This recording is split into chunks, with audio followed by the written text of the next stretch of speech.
The metallic scrape of brass casings against concrete echoed across Fort Bragg's outdoor range like pennies scattered on a church floor. Captain Jade Morrison, though no one here knew that name, knelt on the firing line at 7:30 hours, sorting spent rounds into her dented collection bucket. Her maintenance coveralls, spotless and pressed to a knife-edge crease, stood in sharp contrast to the carbon-stained concrete beneath her boots. 42 personnel milled around the range complex. Army Rangers checking equipment, base instructors reviewing qualification scores, a handful of Navy SEALs in pristine uniforms brought in for joint interoperability training.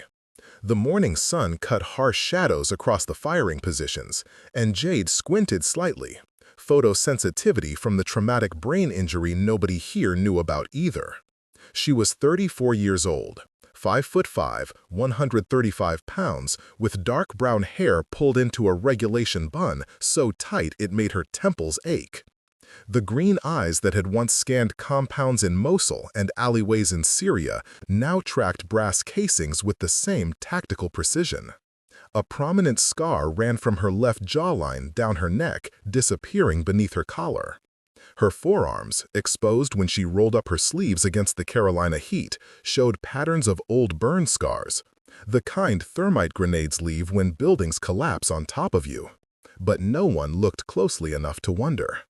Lieutenant Commander Brett Hutchinson arrived in dress whites that practically glowed in the morning sun. 6'1", 195 pounds of poster boy perfection. Blonde hair faded with barbershop precision. Blue eyes that had seen 2 deployments, both training missions where the greatest danger was paperwork. He was hosting today's demonstration for a visiting general, his ticket to '05, to a career defined by appearances rather than action.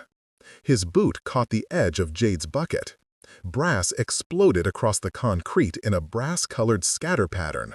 40 rounds of mixed caliber, 5.56, 7.62, 300 blackout, rolling in every direction. Watch where you're working, sweetheart. Hutchinson didn't break stride. We've got real operators coming through. Laughter rippled through the SEAL contingent behind him. Phones emerged from pockets. Someone always recorded everything now. Staff Sergeant Leonard. Deant Devon Price stepped up beside Hutchinson. 5'10", 180, all muscle and attitude, his shaved head gleaming with fresh-shaved precision. Army Ranger tab on his shoulder, insecurity in his voice that came out as aggression. "What, you iron your coveralls? Trying to look pretty for us?" More laughter. Jade said nothing. She simply knelt and began collecting brass, her hands moving in patterns that would have told a story to anyone who knew the language. Each casing identified by touch, sorted by caliber in 4.2 seconds, muscle memory from 1,000 field strips under fire when you couldn't afford to grab the wrong ammunition in the dark. Petty Officer First Class Tyler Webb joined the chorus. 26 years old, red hair and freckles. Navy EOD tech who'd spent more time in classrooms than combat zones. Bet she thinks those coveralls are tactical gear. The crowd grew. 50 personnel now, drawn by the scent of public humiliation, the way crowds always are. From the instructor tower, Master Sergeant Frank Reeves watched through weathered eyes set in a face that had seen 25 years of actual war. Salt and pepper beard, the kind of stillness that only comes from experience. He noticed things others missed. The way Morrison's hands moved. Grip spacing perfect. Efficiency patterns that weren't learned from YouTube. That was operational muscle memory. The way she positioned herself. Never with her back fully exposed. Always maintaining situational awareness, even while appearing focused on brass casings. The slight limp she tried to hide. Shrapnel injury, if he had to guess, Syria or Afghanistan. Reeves descended from the tower, boots heavy on metal stairs. Hutchinson addressed the growing audience, playing to cameras now openly recording. "Anyone know this range bunny? What's your name, honey?" Jade stood slowly, bucket in hand. Looked directly at him with those green eyes that had seen things his 2 training deployments couldn't imagine. Morrison, range maintenance. Morrison? Hutchinson's smile widened. Any relation to Captain Jade Morrison, the ghost soldier? He said it like a joke. Delta Force had legends, stories whispered in bars and ready rooms. The ghost operator. The female breacher who'd pulled an entire team from a burning building in Syria. But those were just stories, myths, certainly. Not this woman in maintenance coveralls picking up trash. The crowd erupted. Someone made a ghost sound. Someone else mimicked radio chatter in a high-pitched voice. Jade's jaw tightened. A micro-expression that lasted 0.3 seconds. Reeves saw it. His hand moved toward his phone. The general's convoy was delayed. 90 minutes, the notification read on Hutchinson's phone. He swore under his breath, then manufactured a smile. "Hey, Morrison, stick around. Maybe you'll learn what real shooting looks like." Jade continued working, bent to collect more brass, said nothing. Private First Class Amy Chen watched from her position near the equipment table. 21 years old, 5'3", earnest expression, perpetually worried she'd mess something up. New to the Army, still idealistic enough to believe in fairness. Her hands gripped her rifle a little too tight, knuckles white with tension she couldn't articulate. Chief Petty Officer Marcus Hunt arrived with 2 more SEALs. 6'2", 220, the kind of team leader who commanded through presence. They let janitors on the range now? His voice carried across the entire complex. Petty Officer Second Class Jake Palmer tossed an M4 magazine toward the equipment table. Casual, careless, the kind of motion that comes from treating equipment like toys instead of tools. Jade's left hand shut up without her eyes leaving the brass casings. Caught the magazine mid-flight. Fingers automatically checked the feed lips, felt the spring tension through the polymer casing. 30-round PMag, Gen M3, loaded to 28 rounds by spring tension. Her voice was flat, mechanical. Followers sticking. 4th round will misfeed. Silence dropped like a curtain. Palmer's smile faltered. Hunt exchanged glances with Hutchinson. 2 seconds of perfect quiet. Then Hutchinson laughed, forced and loud. Lucky catch. Everyone knows about PMag issues. Price jumped in, eager to support. Probably watches YouTube videos, thinks she's an operator. But Reeves had reached them now. "Commander, respectfully, you might want to—" "Not now, Master Sergeant." Hutchinson's voice carried an edge. "I'm busy." Reeves stepped back, pulled out his phone, and walked toward the tower. His thumbs moved quickly across the screen. Hunt accidentally bumped into Jade as she stood with her bucket. Her toolbox tumbled from the equipment table. Contents scattered. Armorer's wrench, headspace gauge, bore scope, cleaning rods. Professional-grade equipment, not the basic maintenance kit issued to range technicians. Jade knelt to collect them. Hutchison stepped on the bore scope. Not hard enough to break it, but hard enough to make a point. "Oops, bill it to maintenance." Private Chen's voice cut through before she could stop herself. "Sir, that's unnecessary. She's just doing her job." Hutchison turned slowly. "Private, are you questioning my conduct?" "No, sir, I just—" "Then shut your mouth and get back to your station." Chen retreated, face burning. Jade's hand touched her shoulder briefly as she passed, so quick most people missed it. "It's okay, Private." Jade gathered her tools with methodical precision, placing each item back in the box with the kind of care that spoke of years handling equipment worth more than most people's cars. The bore scoop went in last, a hairline scratch now visible where Hutchison's boot had pressed it against concrete. The crowd had swelled to nearly 60 personnel now. Word spread fast on military bases. Someone was getting humiliated and phones were recording. The modern Coliseum, except everyone could share the blood sport instantly. Hunt circled closer, emboldened by the audience. "You know what I think? I think you found that toolbox in a dumpster. Probably stole it from actual operators." Price added his voice, growing bolder. "Yeah, walking around with expensive gear doesn't make you special. My grandma could buy that stuff online." Webb laughed, though his eyes showed the first hints of uncertainty. Something about the way Morrison moved didn't match her position. The economy of motion, the way she never fully turned her back to the crowd. Reeves had reached the tower stairs, phone pressed to his ear. His voice was low but urgent. "Sir, it's Reeves. We have a situation developing at Range 7. That Morrison from Jossock?" "Yes, sir, that Morrison. She's here working maintenance, and Commander Hutchison just made a serious mistake. You need to come now." He listened for a moment, checked his watch. "Understood. ETA 10 minutes." He pocketed the phone and descended slowly, positioning himself where he could intervene if things escalated beyond words. Jade stood, toolbox. She secure. She walked toward the cleaning station, that barely perceptible limp more pronounced now after kneeling on concrete for 20 minutes. Old injury from Syria, shrapnel that had torn through her left calf and never quite healed right. On cold mornings, it ached down to the bone. Palmer moved to intercept her path, holding an M4 rifle. "Hey, Morrison, since you know so much about weapons, why don't you show us a proper field inspection?" He thrust the rifle toward her. Not a polite handoff, an aggressive motion meant to make her flinch or fumble. Jade's hands moved on pure instinct. Right hand secured the magazine well, left hand grasped the charging handle, thumb naturally finding the bolt catch.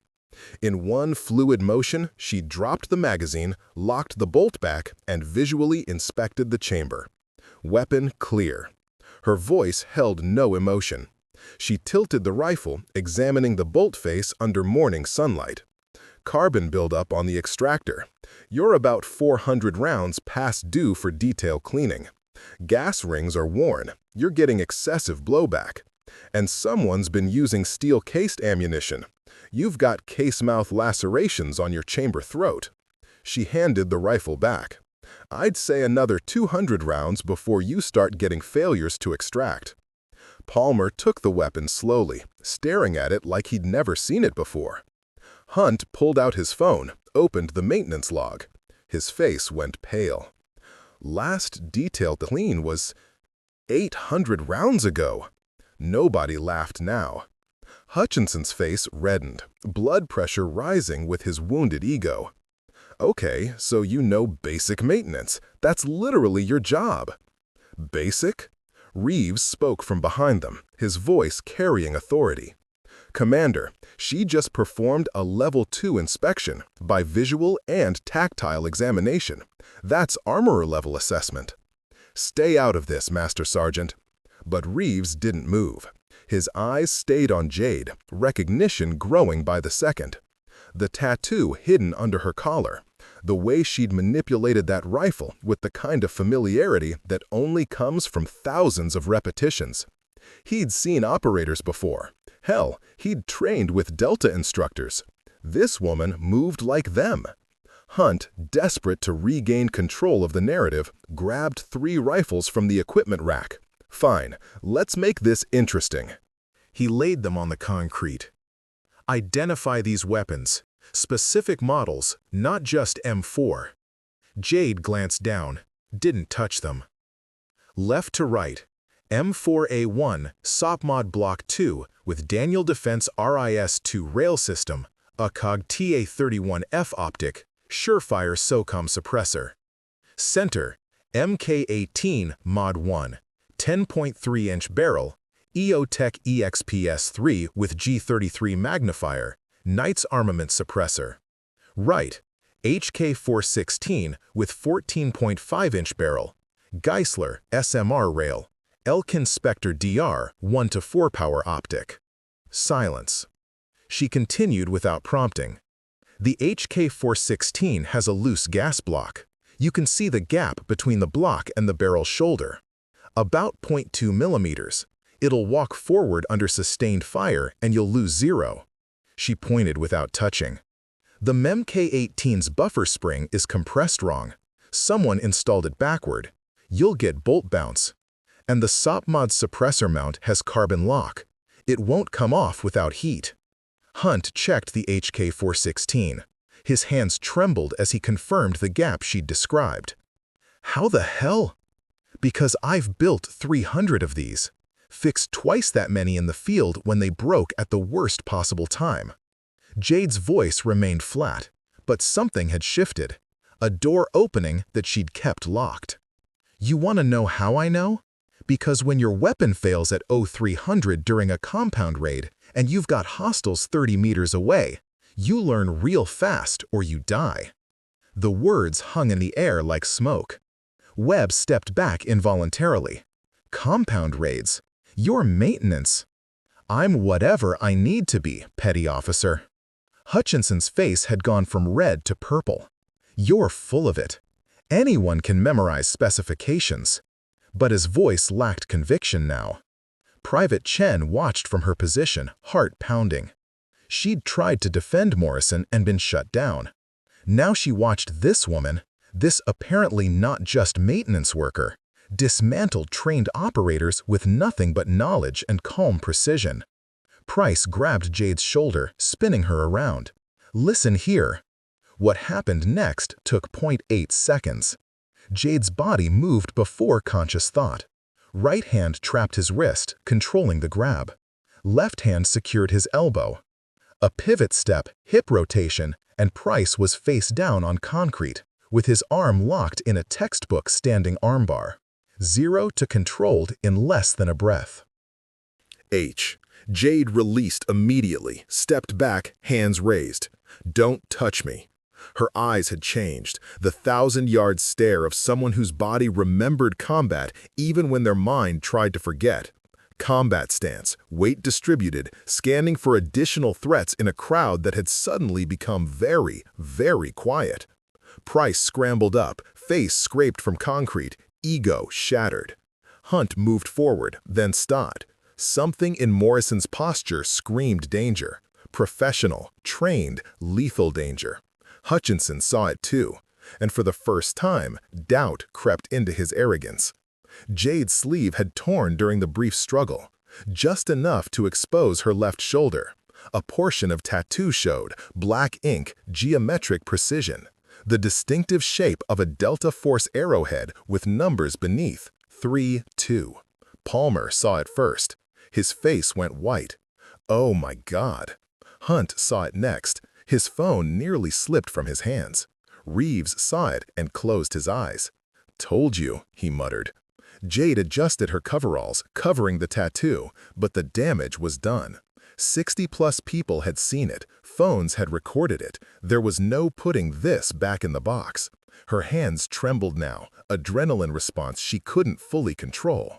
The headache that had been building behind her temples spiked into something sharper. TBI symptoms triggered by stress and the sudden physical confrontation. She took a controlled breath. Another. The techniques her therapist had taught her. Ground yourself. Present moment. You're not in Syria. You're in North Carolina. You're safe. Except she wasn't safe. She was exposed. Hutchinson stared at Jade's shoulder where the tattoo had been visible for those brief seconds. His mind raced, trying to reconcile the woman in maintenance coveralls with the implications of that ink. Delta operators didn't advertise. They especially didn't work as range janitors. That tattoo's fake. His voice cracked slightly. Stolen valor. That's a federal offense. Hunt wasn't so sure anymore.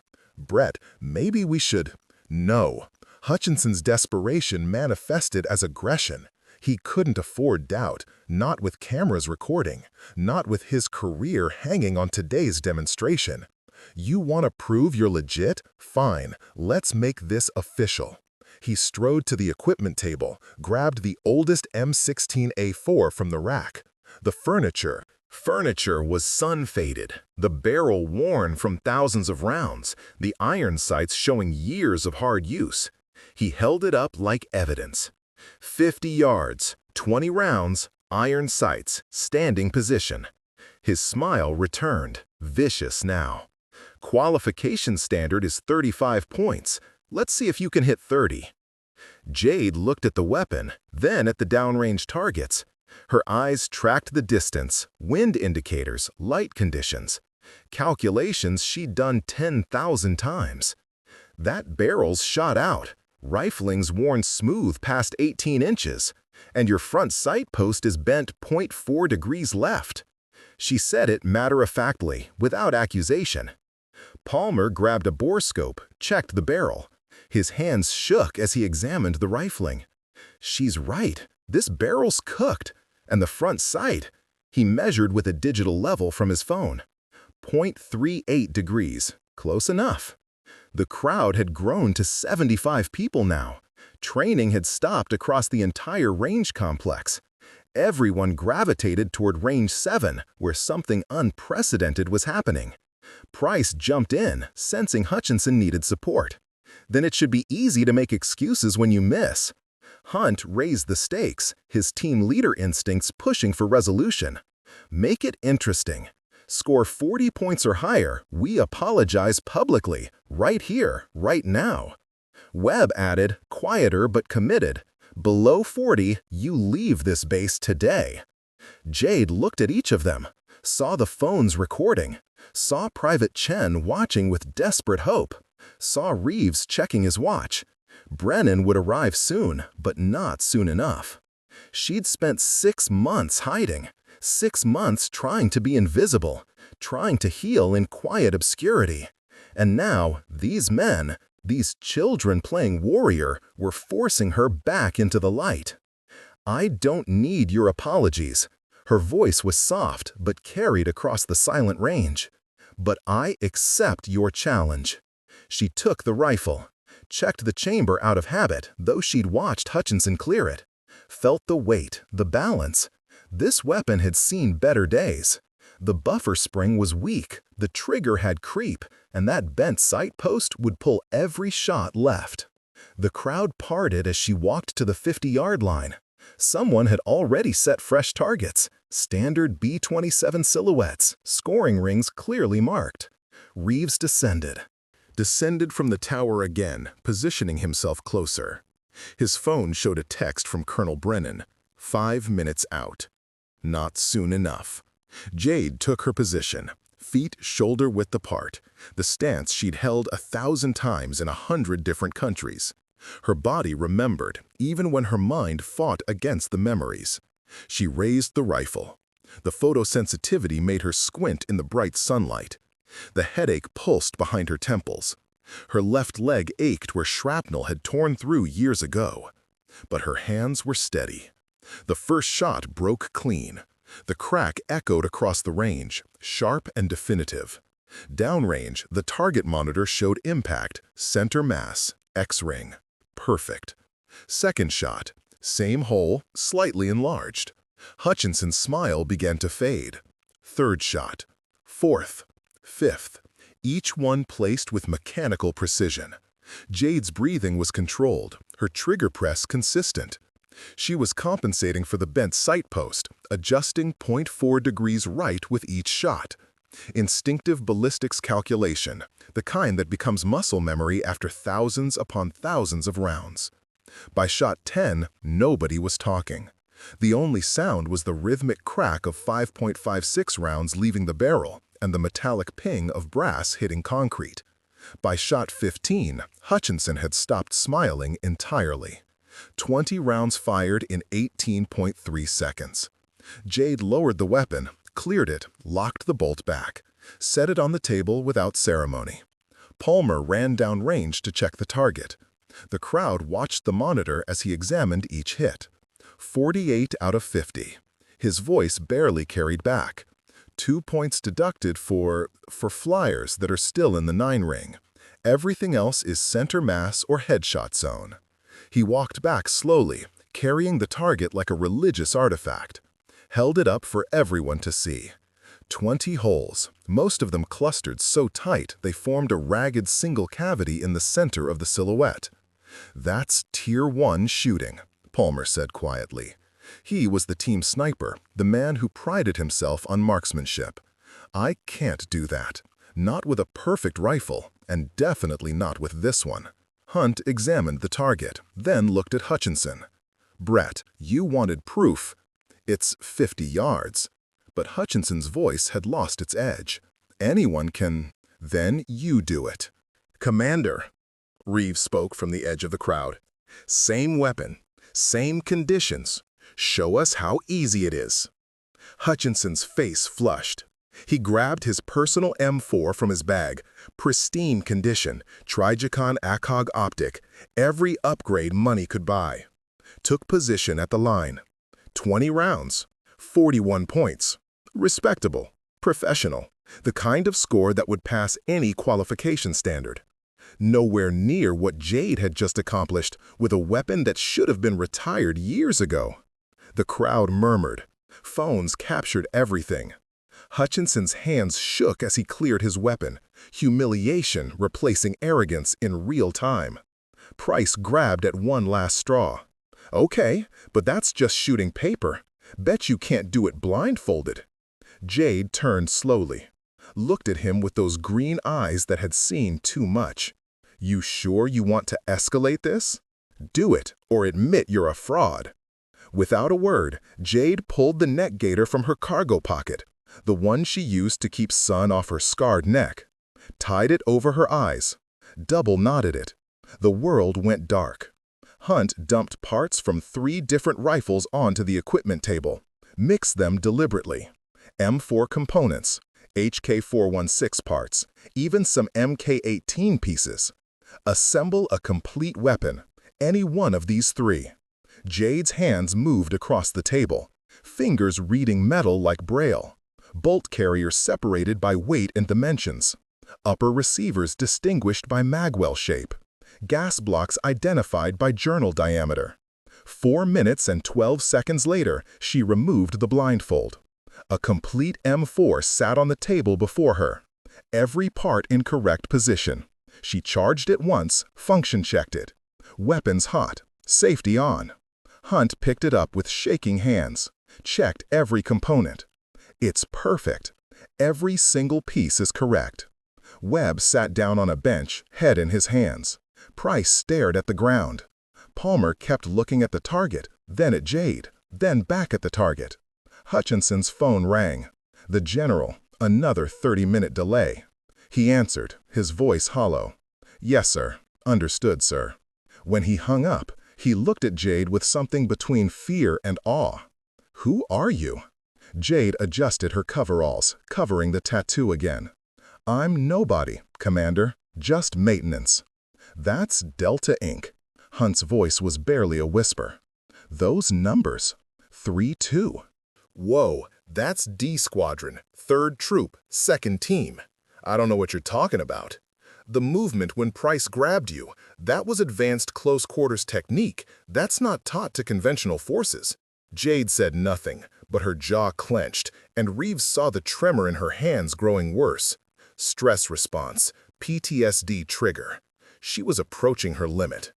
A vehicle approached in the distance, black SUV, military plates. Colonel Brennan arriving exactly when Reeves said he would. Too late to stop this, but just in time to finish it. The SUV pulled into the range parking area, but Colonel Brennan didn't emerge immediately. Through the tinted windows, Jade could see him, observing, assessing the situation before committing to action. That was Brennan, always 3 moves ahead. Hutchison saw the vehicle, saw the base commander plates, and his face went from red to white in seconds. But he'd committed now. Too many witnesses, too many cameras. The only way out was through. Fine, you can shoot. You can assemble weapons blindfolded. His voice carried desperation masked as confidence. But combat isn't a shooting range. It's movement, decisions under pressure, clearing rooms when people are shooting back. Webb raised his hand slightly.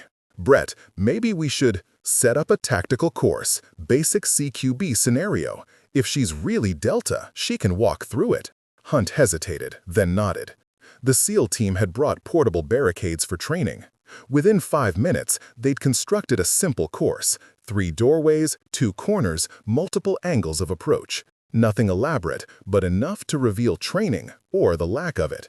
Jade watched them work. Her breathing had steadied, but the headache behind her temples intensified. Sharp pulses that made her vision blur at the edges. The TBI symptoms were worsening, stress compounding the neural damage that 3 concussions and a building collapse had left behind. Walk it first. Hunt's voice had lost its mocking edge. Now he just sounded curious. No weapon, just show us how you'd clear it. Jade approached the first doorway, stopped 3 feet back, the fatal funnel where most casualties happen during breaches. Her eyes tracked the doorframe, the hinges, the angle of swing. This door opens outward. Standard entry puts you exposed for 0.8 seconds during fatal swing. Fatal funnel covers approximately 45 degrees from the threshold. Crossfire from the second position would catch you here. She pointed to a spot on the concrete. This is where you die. She moved to the next position without waiting for response. Corner entry, acute angle. Most shooters pie the corner too wide. You want to maintain 18-inch offset from the wall, present minimum profile while maximizing visual acquisition. Lead with your support side, weapon retention close to body, ready for contact within 3 feet. Palmer was taking notes on his phone now.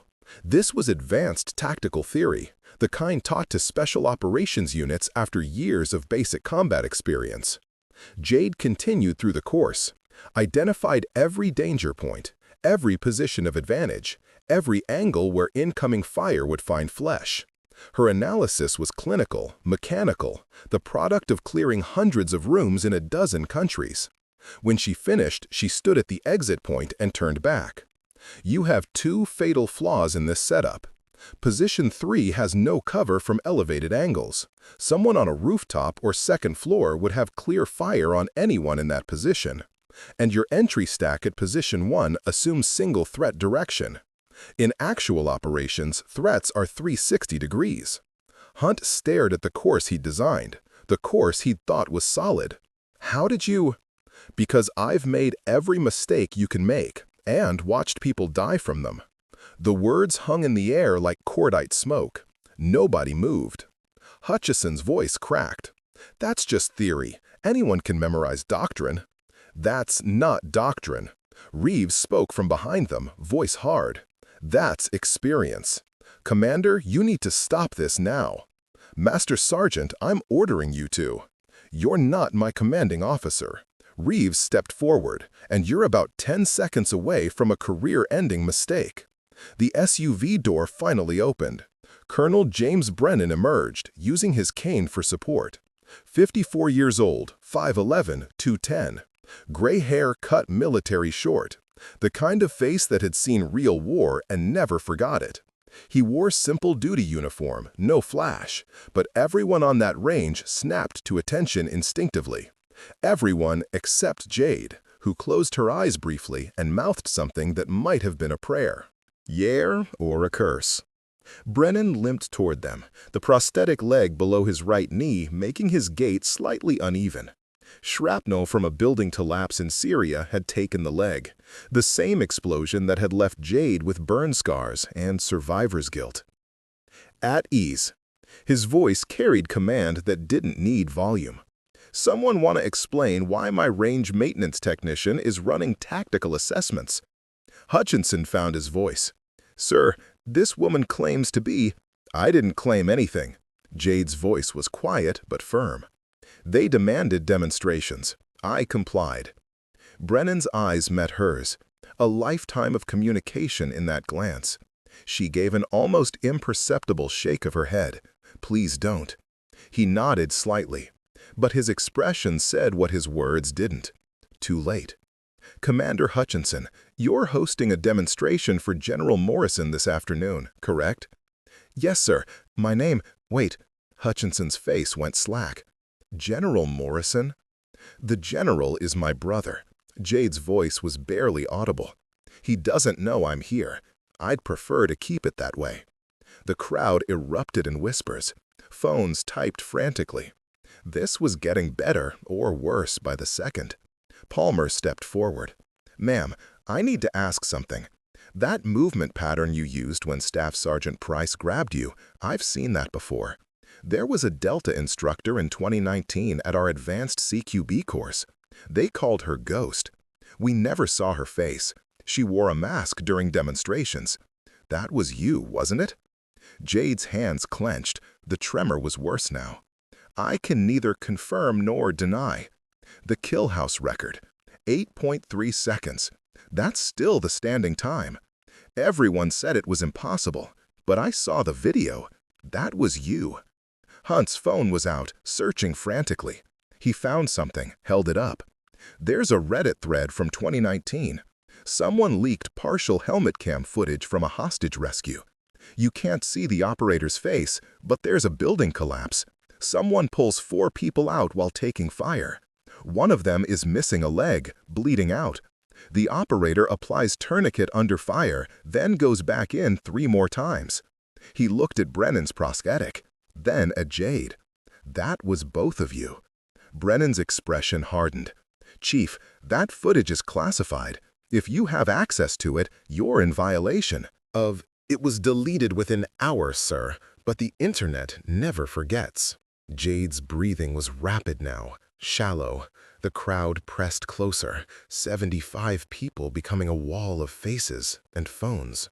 Her vision tunneled. The range disappeared, replaced by smoke and fire and the sound of Danny Park screaming as the building came down. "Back up," Reeves's voice cracked like a whip. "Everyone, back up right now." But it was too late. Jade's hands went to her knees, head down, breathing in controlled gasps. PTSD episode triggered by stress and memories and the walls closing in. Private Chen pushed through the crowd. "Ma'am, look at me. You're at Fort Bragg, North Carolina. It's 2024. You're safe." Jade's eyes found Chen's. Young, earnest, trying to help. The grounding technique worked, slowly. The present reasserted itself over the past. "I'm okay." Jade straightened, wiped her face. "I'm okay." But everyone had seen it. The invincible operator who'd shot perfect scores and analyzed tactical scenarios had just come apart in front of 75 witnesses. Hutchinson stared, something like shame finally crossing his features. "Ma'am, I didn't know. I didn't mean to." "You never asked." Jade's voice was steady again, but exhausted. "You saw coveralls and assumed incompetence. You saw a woman and assumed weakness. You never once considered that maybe people have reasons for the choices they make." She looked at Brennan. "Sir, permission to speak freely?" "Granted, Captain." The word detonated across the range like a fragmentation grenade. "Captain!" The word echoed across Range 7 like a rifle shot. Phones captured the moment from a dozen angles. 75 people stood frozen, waiting for what came next. Hutchinson's mouth opened and closed without sound. His pristine dress whites suddenly felt like a costume, like he was a child playing soldier while actual warriors watched. "Captain?" Webb's voice was barely a whisper. "But you're civilian maintenance." "Medically retired." Brennan's voice cut through. "Captain Jade Elizabeth Morrison, United States Army. Retired from active operational duty 8 months ago. Currently serving in rehabilitation capacity under my direct authorization." Hunt's phone trembled in his hand. "Rehabilitation from what, sir?" "That's classified medical information, Chief, and none of our concern." But everyone could see it now. The scars on her arms, the limp she tried to hide, the PTSD episode they just witnessed. This wasn't some clerk playing dress-up. This was a broken operator trying to heal. Price stepped forward, removed his patrol cap. "Ma'am, I have no excuse. I'm deeply sorry." Jade didn't acknowledge him. Her eyes stayed fixed on the distant tree line, using every technique her therapist had taught her to stay present. Count 5 things you can see, 4 things you can hear, 3 things you can touch. Brennan leapt closer to Hutchinson. "Commander, explain why you're assaulting my personnel." "Sir, I didn't assault anyone. She attacked Staff Sergeant Price after I discovered unauthorized insignia. She defended herself after your sergeant grabbed her without permission. There's a significant difference." Palmer had found something else on his phone. His face went pale. "Sir, there's a Defense Department press release from 2019. It's heavily redacted, but it mentions a Silver Star awarded to an unnamed Delta Force operator for actions during a hostage rescue in Syria. Building collapse. 4 personnel recovered under fire. He looked up. 1 fatality listed. Staff Sergeant Daniel Park. Jade flinched at the name, closed her eyes. Danny's face flashed behind her eyelids, laughing during mission brief, then screaming under rubble, then silent. "That operation is classified," Brennan said quietly, "and you're reading documents you shouldn't have access to. It's public record, sir, just redacted. Then you know enough to shut your mouth about it." Hutchinson grasped at his last shred of authority. "Sir, with respect, anyone can claim service. I demand official verification. Without proper documentation, this could be stolen valor." "You're demanding verification?" Brennan's voice dropped to something dangerous. "You have secret clearance, correct, Commander?" "Yes, sir, secret with SAP access for—" "Captain Morrison's personnel file is top secret SCI, compartmented under Special Access Program restrictions. You are not authorized to view it. I am barely authorized to view it." Brennan pulled out his phone. "But since you insist on making this official, let's make it official." He dialed, put the phone on speaker. It rang twice. "Fort Bragg Operations, Sergeant Collins speaking."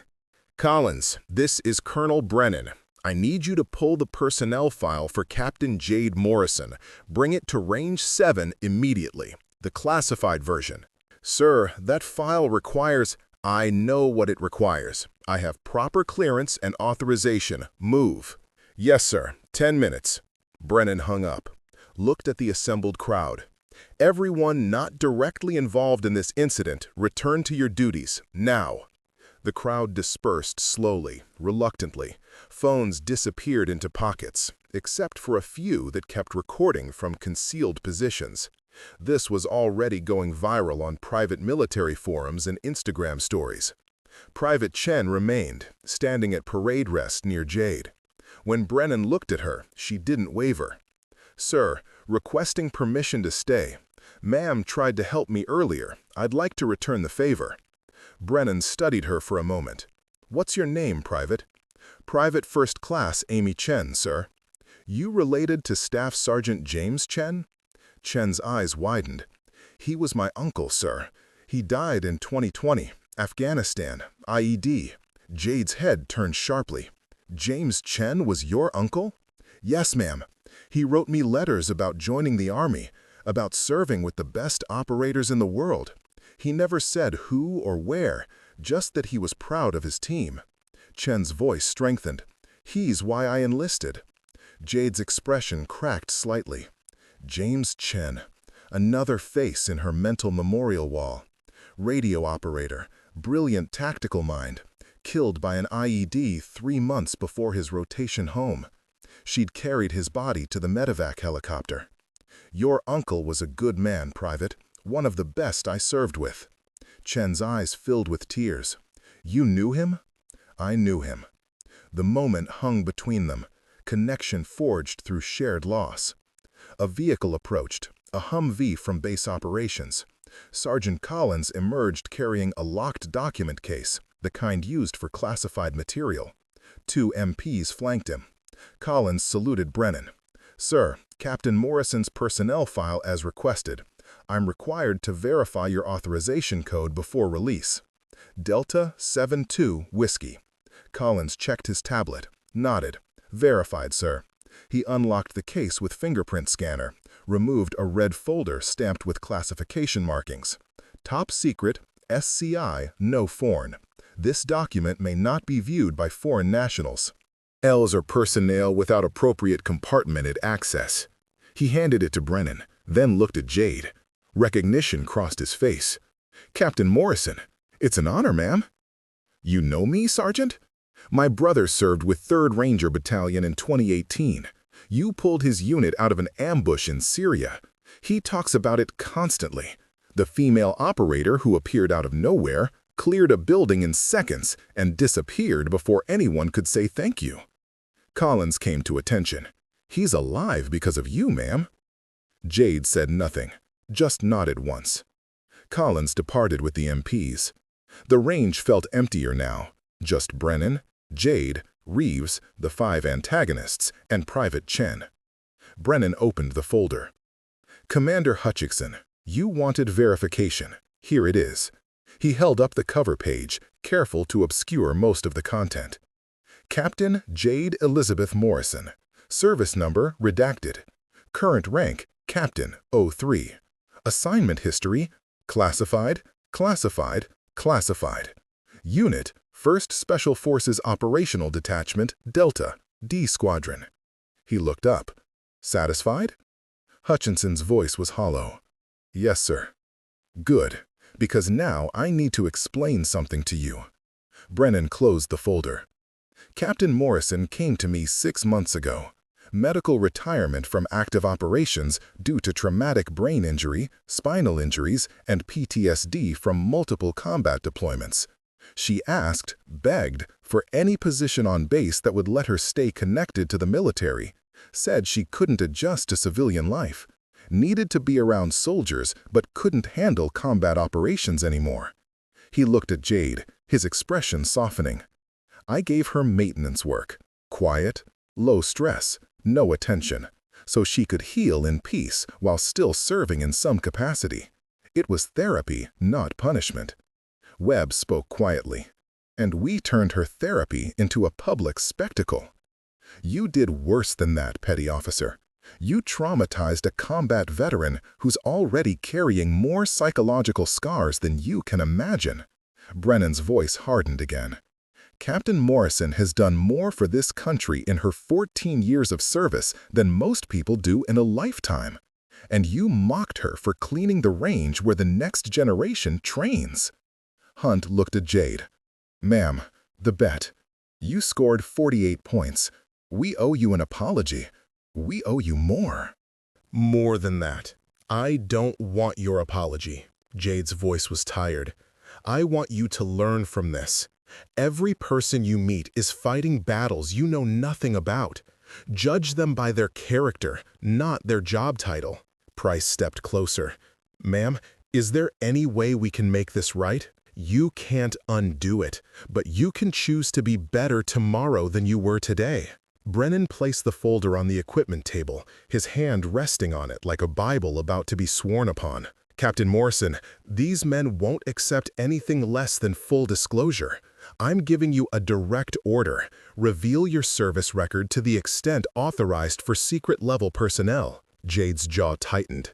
Sir, that violates operational security protocols. I'll take responsibility. That's an order, Captain. A long silence. The morning sun had climbed higher, heat building on the concrete range. Somewhere in the distance, another unit ran drill exercises, their cadence calls faint on the wind. Jade came to attention. When she spoke, her voice carried no emotion, pure military formality, reciting facts like reading from a manual. Captain Jade Elizabeth Morrison, United States Army. Service number classified for security purposes. 14 years total active service. 9 years assigned to 1st Special Forces Operational Detachment Delta, D Squadron, 3rd Troop, 2nd Team. Webb sat down on a nearby bench, head in his hands. 4 operational deployments: Afghanistan, Iraq, Syria, and classified operations in 3 additional countries I'm not authorized to name. She paused, swallowed hard. Approximately 260 combat missions, 147 direct action raids, 32 personnel recovery operations. Specialized roles included breacher, close quarters combat specialist, and tactical intelligence liaison. Palmer was recording audio on his phone now, not for social media, but because he couldn't believe what he was hearing. Primary weapons qualifications: expert marksman with M4, HK416, MK18, M110, and others, military freefall qualified, combat diver qualified, advanced trauma medical training, fluent in Arabic and Pashto. Hunt whispered to Hutchison. She's more qualified than our entire team combined. Brennan spoke next. Your decorations, Captain. Jade's voice remained mechanical. Silver Star with If Oak Leaf Cluster, awarded twice for valor under fire. Bronze Star with V device for valor, 3 oak leaf clusters, 5 awards total for combat heroism. Purple Heart, 2 oak leaf clusters, wounded in action 3 separate occasions. Defense Meritorious Service Medal, Combat Infantry Badge, Expert Infantry Badge, Presidential Unit Citation, Joint Meritorious Unit Award. She continued, the list of achievements feeling like weights around her neck. Special Forces Tab, Ranger Tab, Military Freefall Badge, Combat Diver Qualification, Expert Marksmanship Badges in Rifle, Pistol, and Designated Marksman Weapon Systems. Silence blanketed the range. Even the distant cadence calls had stopped. Palmer found his voice. Ma'am, the Silver Star citations, what were they for? Jade's mechanical recitation cracked slightly. First citation, Mosul, Iraq, 2017. Extraction of downed pilot behind enemy lines. 3-person team. I was point element. Mission compromised, sustained contact with hostile forces. Gunshot wounds to left leg and right shoulder. Continued mission, extracted pilot while under fire for 47 minutes until quick reaction force arrived. Her breathing quickened.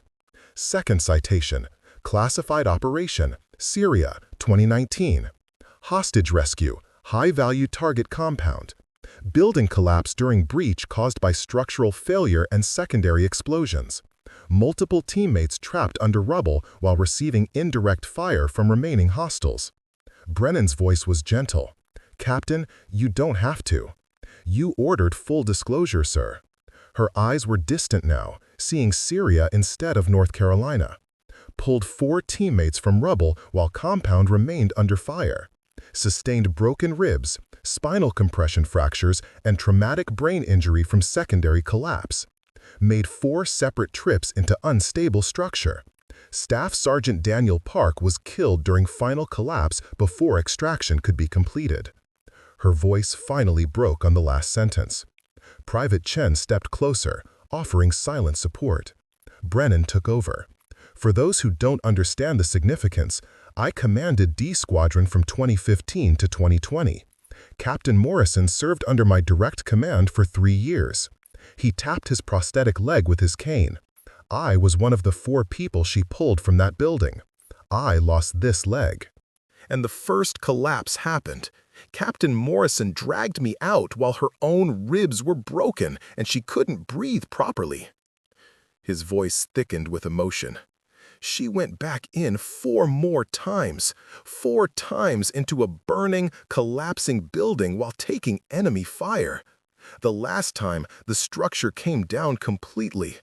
We lost Danny Park because the building gave way before she could reach him. Hutchinson looked like he might be sick. Sir, I had no idea. How could I have known? How could you know? Maybe by treating people with basic respect regardless of their position. Maybe by not assuming that someone's current job reflects their entire worth. Hunt addressed Jade directly. Ma'am, I need to say something. That 2019 training I mentioned, the advanced CQB course where the Delta instructor set the kill house record, they called you Ghost because you wore a mask, but also because you moved like smoke through those rooms. Fastest, most efficient room clearing any of us had ever seen. He pulled up a video on his phone, official training footage, not classified. This is from that course. 8.3 seconds through a 12-room structure. Every target engaged, every corner cleared, 0 procedural errors. That's still the standing record. That was you, wasn't it? Jade nodded once. Why did you wear a mask? Because Delta operators don't advertise. We stay invisible. That's the job. Palmer spoke next, his voice shaking. Ma'am, my daughter is 7 years old. She asked me last week if girls can be soldiers. I told her yes, but I didn't really believe it. Not for combat roles, not for special operations. He looked at the ground. I'm sorry, I was wrong. And I'm sorry she'll hear about how I treated you before I knew who you were. Then, don't tell her that story. Jade's voice softened slightly. Tell her that you learned something, that you became better. That's the story worth sharing." Webb approached, tears visible. "Ma'am, my brother is Army infantry, did 2 tours in Afghanistan. He has PTSD, wakes up screaming most nights. My parents don't understand it. They think he's weak." He wiped his eyes. "But you're not weak. You're the strongest person I've ever met. And if my brother is anything like you, then he's a hero. I need to call him. I need to apologize for not understanding." "Call him," Jade said. "Today, right now. Tell him you're proud of him." Price stepped forward last. "Ma'am, I said things today that I can never take back. I mocked your uniform, your position, your service. I have no excuse and no justification." His voice cracked. "I joined the Army because my father was a ranger. He taught me about honor and respect. Today, I dishonored everything he taught me. I dishonored you, and I dishonored myself." Jade looked at each of them. 5 men who'd spent the morning destroying her carefully constructed anonymity, forcing her back into a spotlight she desperately tried to escape. "You want to honor me? Honor every person you meet. The contractor cleaning latrines might be a veteran with 3 tours. The janitor might have a PhD. The quiet person in the corner might be fighting demons you can't imagine." She steadied her breathing. "Judge people by how they treat others when there's nothing to gain from it." Brennan closed the personnel folder. Captain Morrison was medically retired 8 months ago. Traumatic brain injury causing photosensitivity, chronic headaches, and cognitive difficulties under stress. 3 compression fractures in her spine from the building collapse. PTSD with acute episodes triggered by crowds, loud noises, and memories of fallen teammates. He looked at the 5 antagonists. She came here to heal, to find peace, to serve in whatever capacity her broken body would allow, and you turned her refuge into a circus. Private Chen spoke up. "Sir, if I may, ma'am didn't have to demonstrate anything. She could have walked away. She chose to stay and prove herself because that's who she is. That's character." Brennan nodded. "The private makes a good point. Captain Morrison could have revealed her identity immediately, could have pulled rank and ended this in seconds. Instead, she let you make your judgments, let you commit to your positions. Why, Captain?" Jade was quiet for a long moment. "Because revealing my past doesn't change what I am now. I'm broken. I'm damaged. The nightmares don't care about medals. The headaches don't stop because I have a silver star. I wanted, needed to be valued for what I can still do, not what I used to be." Her hands trembled again, fatigue and emotion overwhelming her practiced control. "I'm tired of being Captain Morrison, the Delta legend. I just wanted to be Jade, the woman who cleans ranges and tries to get through each day without falling apart." 2 weeks after the incident, Fort Bragg had changed in subtle but significant ways. The story had spread through official and unofficial channels, sanitized versions in formal reports, raw footage in private military forums. Everyone knew about the range maintenance tech who turned out to be a Delta legend. Brennan's office, early morning. Hutchinson stood at attention before the colonel's desk, dress uniform replaced by simple working khakis.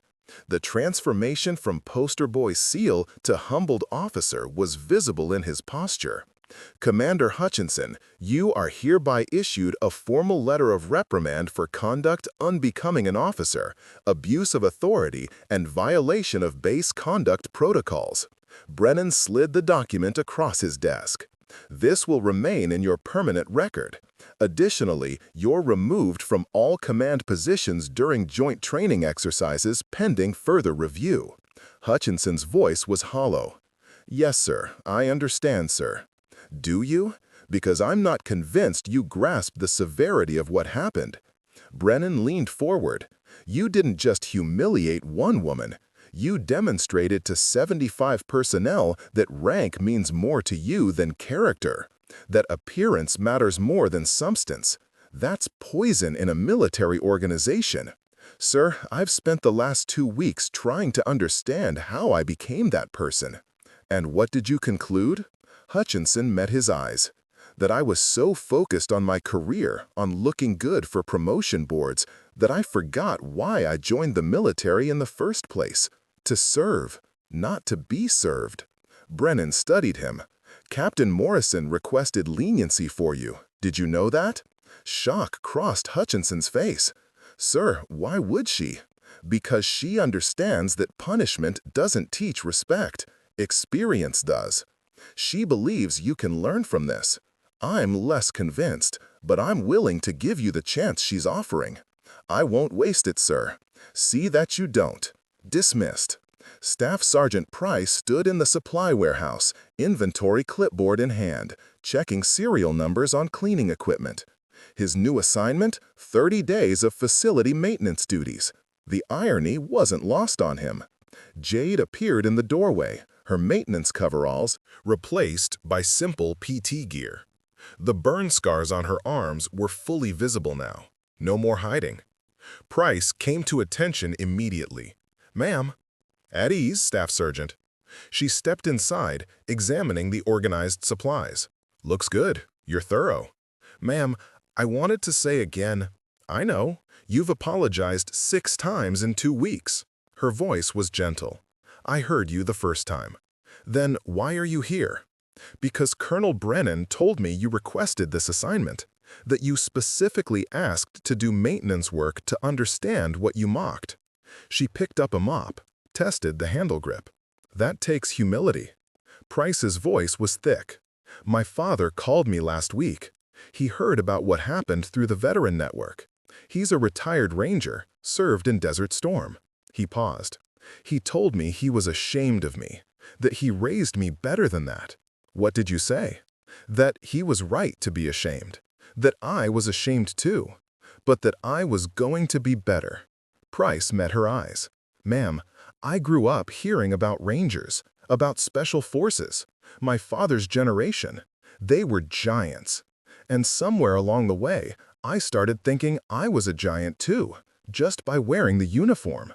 Today, you taught me I'm not. I'm just a man trying to live up to a standard I don't fully understand yet."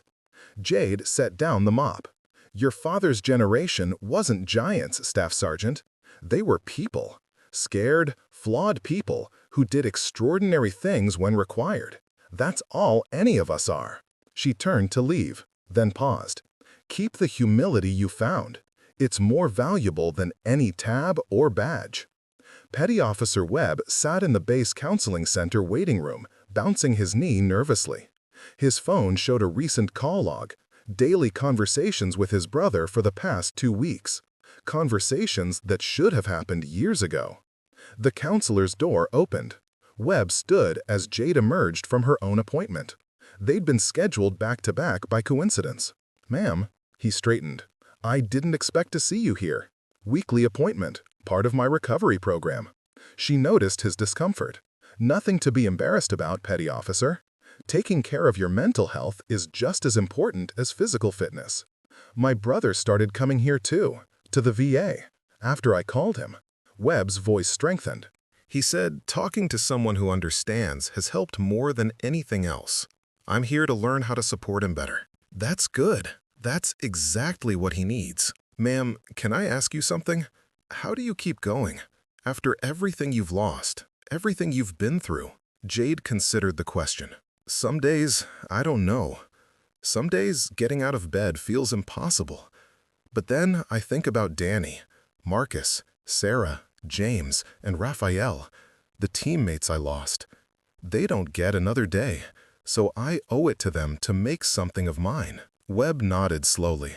"My brother said something similar, that his dead friends would kick his ass if he wasted the life they died protecting." "Your brother sounds wise." "He is. I just couldn't see it before." Chief Hunt found Jade at the range 3 days later. She was training a group of new recruits on weapon safety, her instruction clear and patient. He waited until the session ended before approaching. "Ma'am, a moment of your time." They walked to the edge of the range, away from listening ears. "I've been thinking about that tactical course," Hunt began, "the one we set up. You identified 2 fatal flaws in under a minute, flaws I didn't see, and I designed it." He pulled out his phone, showed her a modified diagram. "I redesigned it, added elevated threat considerations, 360 security positions. Would you review it?" Jade examined the diagram, made 2 small corrections with her finger. "Better, much better. This would actually prepare people for real combat scenarios. Would you be willing to consult? Officially, I mean, help us design better training?" "Chief, I'm maintenance. You're whatever you choose to be, ma'am. And we need your experience more than we need another person who looks good in uniform but can't teach worth a damn." Jade smiled slightly. "I'll think about it." Palmer approached her after a morning shooting qualification, his teenage daughter beside him. The girl was tall, athletic, with her father's red hair. "Ma'am, this is my daughter Emma. She wanted to meet you." Emma extended her hand with surprising confidence. "Captain Morrison, my dad told me what happened.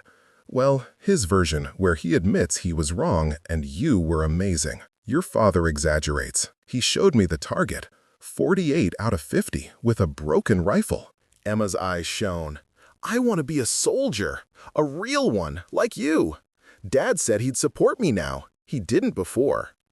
Jade knelt to the girl's level. "Being a soldier isn't about shooting or physical strength.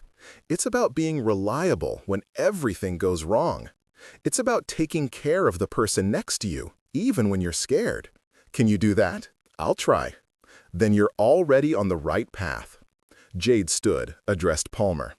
"Raise her to be strong, not just physically, but morally. We need more officers with character." "I will, ma'am, I promise." Private Chen, now visible in her steady confidence, found Jade in the maintenance shed organizing tools. "Ma'am, I got my orders, Ranger School. I ship out in 6 weeks." Jade turned, genuine pride crossing her face. "Outstanding, Private. That's a hard school. Are you ready?" "Honestly, I'm terrified. But I keep thinking about what you said, about standing up even when it's hard. You stood up that day, even though it cost you your anonymity. I can handle Ranger School." "You'll do more than handle it. You'll excel." Jade pulled something from her pocket, a small challenge coin. Delta Force insignia on one side, her name engraved on the other. "This was given to me when I graduated selection. I want you to have it." Chen's hands shook as she accepted it. "Ma'am, I can't take this. It's yours." "And now, it's yours. Carry it through Ranger School. Let it remind you that someone believes in you. Then pass it on to someone else who needs that reminder." Chen came to attention, saluted. Jade returned it crisply. "Don't let them break you, Private. Bend, adapt, grow, but don't break." "Yes, ma'am, I won't." Brennan convened a meeting in his office 2 weeks after the incident. Jade, Reeves, and the 5 antagonists assembled. "Gentlemen, Captain Morrison has agreed to meet with you as a group, one time. She'll listen to what you have to say, and then this matter is closed. Understood?" 5 voices. "Yes, sir." Brennan stepped back, let them speak. Hutchison went first. "Ma'am, I've written you 6 different apologies and thrown them all away, because words feel inadequate. But I need you to know that what happened changed me fundamentally. I'm enrolling in ethics courses, I'm volunteering at the VA, I'm trying to become the officer I should have been." Hunt. Ma'am, your tactical knowledge is being incorporated into our training programs. With your permission and proper credit, you're making us better even when you're not in the room." Palmer. "My daughter talks about you constantly. You gave her a role model. You gave me a better relationship with her. Thank you." Webb. "My brother is getting help because of you. Our family is healing. I owe you everything." Price. "Ma'am, I'll spend the rest of my career trying to earn back the respect I threw away in one morning. Thank you for giving me the chance." Jade listened to each of them, then spoke quietly. "I don't need your gratitude. I need your growth. Be better leaders. Be better people. That's how you honor what happened." 14 months after the incident at Range 7, Fort Bragg had integrated its lessons into the fabric of daily operations.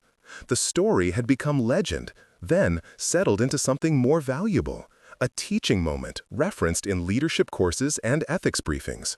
Jade stood in her new office, small but functional, with a window overlooking the training ranges. The nameplate on her door read, Special Operations Mentor, Captain J. Morrison, USA, RET. She'd accepted the position 3 months after the incident, after Brennan had worn down her resistance with logic and purpose. "You're helping people heal," he'd told her, including yourself. The office walls held no awards, no photos of past glory, just training schedules, contact information for base mental health services, and a single framed photograph of 5 faces: Danny Park, Marcus Williams, Sarah Okonkwo, James Chen, and Rafael Santos. Her team, her ghosts, her reason for continuing. A knock at the door. "Ma'am, you have a class in 10 minutes. Jade grabbed her notes and followed the young specialist to the training building. Her limp was more pronounced today. Cold front moving through North Carolina, barometric pressure changes that made old injuries ache. Some mornings she needed the cane. Today she managed without it. The classroom held 40 personnel, mixed ranks, mixed services. Army Rangers, Navy SEALs, Air Force Special Tactics, even 2 Marine Raiders. All here for the new resilience training program that Jade had helped design. She stood at the front, no podium between her and the students. Just eye contact and hard-earned truth. Good morning. I'm Captain Morrison. Before we begin, I want to establish something. I'm not here to teach you how to be tough. You're already tough. You wouldn't be in this room otherwise." She paused. "I'm here to teach you how to be human while being tough. How to survive the things that don't show up on medical reports." A hand raised. Young Ranger, maybe 23. "Ma'am, is it true you pulled 4 people from a burning building?" "Yes, and I failed to save the 5th. That's what I think about at 3 in the morning when the nightmares wake me up." She let that sink in. Combat isn't just about the missions you complete. It's about carrying the ones you don't, the people you couldn't save, the decisions that haunt you years later. Another hand, female sailor, petty officer 2nd class. "How do you deal with it, ma'am?" "Therapy, medication when needed, a support network that won't let me disappear into darkness, and purpose, finding ways to serve that don't require me to be the operator I used to be." Jade smiled slightly. "Some days I still clean the ranges. It's meditative, peaceful, reminds me that all service matters, regardless of how it looks." The class lasted 2 hours. Jade taught them grounding techniques for PTSD, strategies for supporting teammates showing warning signs, resources for when the invisible wounds became too heavy to carry alone. She shared her only struggles without shame, normalizing the idea that asking for help was strength, not weakness. After class, Specialist Amy Chen waited. She'd graduated Ranger School 4 months earlier, one of 12 women in her class. The challenge coin Jade had given her was worn smooth from being carried everywhere. "Ma'am, I wanted you to know, I passed it on." "Passed what on?" "Your coin. There was another woman in my Ranger class, struggling badly during the mountain phase, ready to quit. I gave her the coin, told her someone believed in her." Chen smiled. "She graduated. She's at Fort Lewis now, doing amazing things." Jade felt something loosen in her chest. That's exactly what it was meant for. She'll pass it on too. Your legacy isn't just your missions, ma'am. It's every person you've inspired to be better. That evening, Jade returned to Range 7, the same concrete firing line where everything had changed. She carried a small bag with her, a monthly ritual she'd started 6 months ago.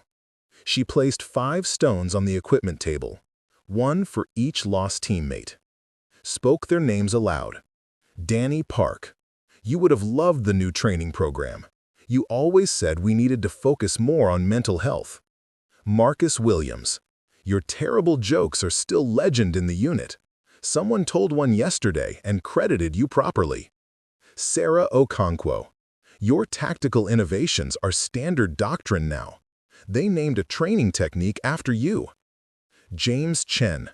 Your niece graduated Ranger School. She has your courage and your heart. I wish you could have seen it. Rafael Santos. Your family sent me a letter last month. Your daughter is enlisting, following your footsteps. I'll watch over her the way I couldn't watch over you." The words were ritual now, a way of keeping them alive. The sun set behind the tree line, painting the range in amber light. Footsteps approached. Colonel Brennan, using his cane, limped to join her. "Thought I'd find you here." Monthly check-in with the team. Jade didn't look away from the stones. "Got a call today. JSOC is developing a new resiliency program. They want experienced mentors who understand operator culture. Someone mentioned your name." He paused. "It would mean travel, speaking engagements, higher profile. I'm not ready for that. I told them you'd say that. I also told them you're exactly the person they need, ready or not." Brennan sat on the concrete bench, his prosthetic leg stretched out. "Jade, you've spent 14 months healing here. You've helped dozens of soldiers. Maybe it's time to help hundreds. Maybe I'm not done being broken. Maybe being broken is what makes you qualified. These operators don't need someone who has it all figured out. They need someone still fighting the fight, still getting up every day despite the nightmares." Jade finally turned to him. "You think I can do it? I know you can. The question is whether you believe you can."